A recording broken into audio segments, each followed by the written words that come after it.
Estoy contenta, estoy súper contenta. Una, porque me invitaron a participar acá en la Escuela de Idiomas.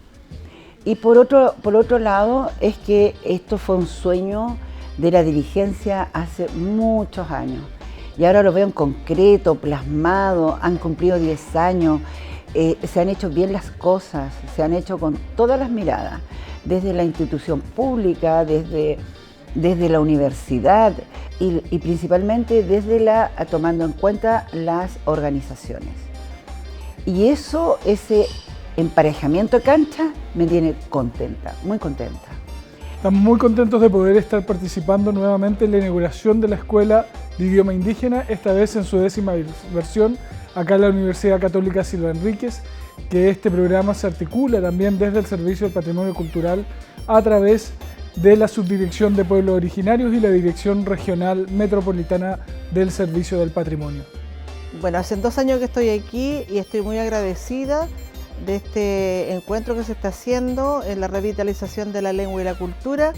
Me parece interesante, me parece muy asertivo todo esto.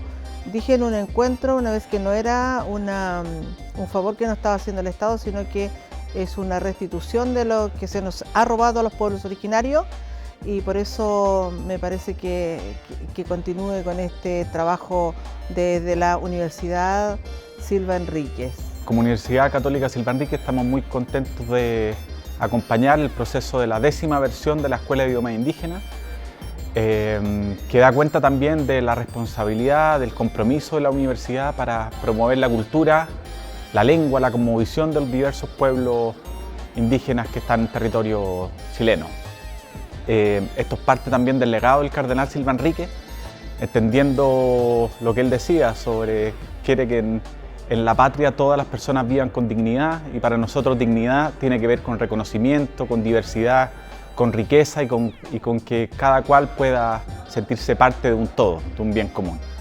Así que estamos realmente felices de acoger esta 10ª versión y confiados en que los distintos talleres y actividades saldrán muy bien.